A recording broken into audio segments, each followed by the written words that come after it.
Bonjour, ici Message Lumière de la famille Myriam. Bienvenue à toi aujourd'hui, en ce beau samedi de novembre.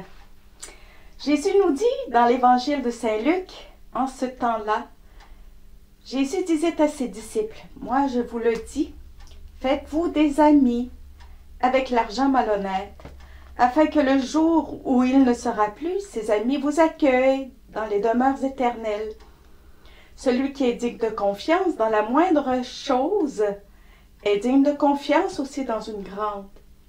Celui qui est malhonnête dans la moindre chose est malhonnête aussi dans une grande.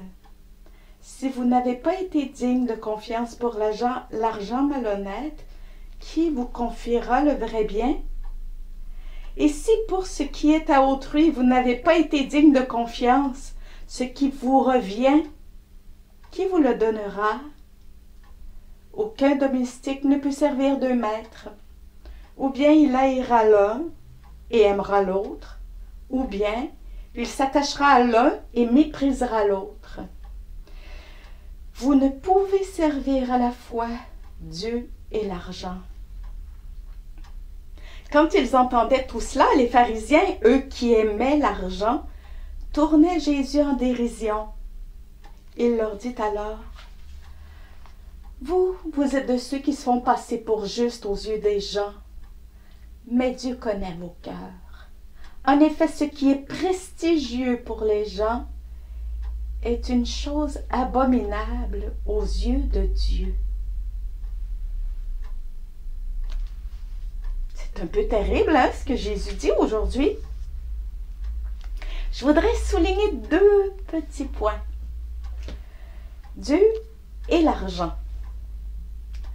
Quand nous sommes arrivés ici à Astrakhan, un des premiers conseils qu'on nous a donné, on arrivait des Amériques pour les Russes.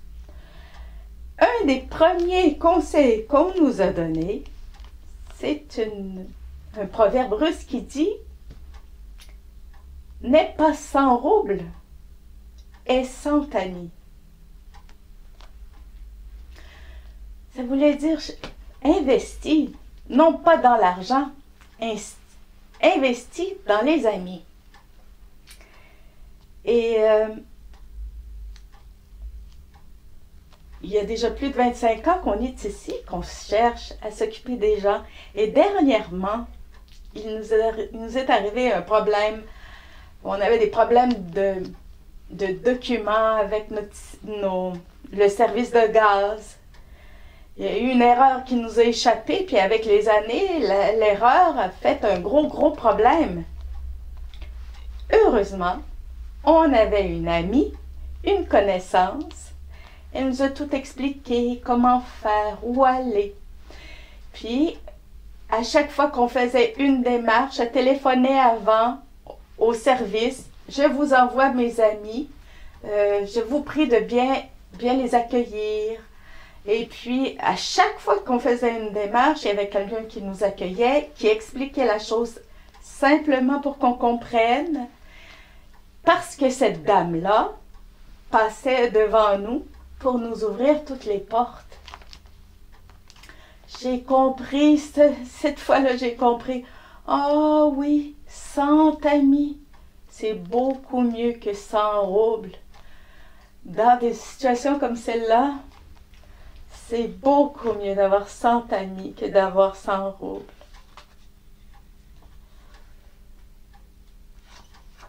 Ça prend du temps d'investir sur les personnes. Ça prend du temps. Puis on dit que le temps, c'est de l'argent, donc on veut passer au plus rapide. Il faut investir dans nos relations. Jésus aussi le dit. Si tu n'investis pas dans tes relations pour avoir des amis, tu n'investis pas pour le royaume. Parce qu'au fond, le royaume, c'est la communion. Je voudrais souligner une deuxième chose. Les pharisiens se moquaient de Jésus parce qu'ils mettaient en garde, Jésus mettait en garde contre l'argent. Et les pharisiens aimait l'argent. Oh! Il y a une autre place dans l'Évangile qui dit, où est ton trésor, est ton cœur? Est-ce que ton cœur est dans ton portefeuille? Il faut être vigilant. Jésus leur répond en disant, Dieu connaît vos cœurs. Ce qui est prestigieux pour les gens est une chose abominable pour Dieu. Un jour, j'ai eu une expérience avec notre mère Jeanne. J'étais très jeune. Elle m'a dit, tu sais, Anne, toi, tu serais tellement extraordinaire si tu te corrigeais de la recherche d'estime. Mais moi, je ne savais pas ce que ça voulait dire, la recherche d'estime. Avec le temps, moi, je m'étais dit, Sœur Jeanne, oui, je vais mettre la hache là-dedans. Mais je ne comprenais pas ce qu'était la recherche d'estime. Finalement, j'ai compris que c'était de cesser de chercher à briller pour mettre les autres en valeur. Donc, dans les repas, je faisais des efforts pour poser des questions aux autres plutôt que de tourner l'attention sur moi. Puis quand il y avait des occasions pour rendre service, j'essayais de le faire le plus simplement possible, le plus discrètement possible, pour que l'attention ne soit pas sur moi, mais que ce soit sur la bonté de Dieu qui est providence. Hein? Quand on se rend service les uns aux autres, c'est plus la providence. Si je n'essaie pas de passer trop. C'est une belle résolution, à prendre, de chercher à valoriser les autres, plutôt que de se valoriser de soi.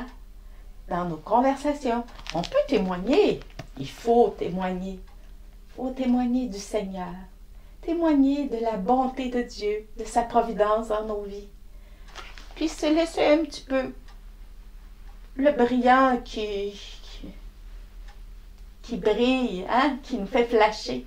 On le met un petit peu de côté pour laisser le Seigneur prendre la première place.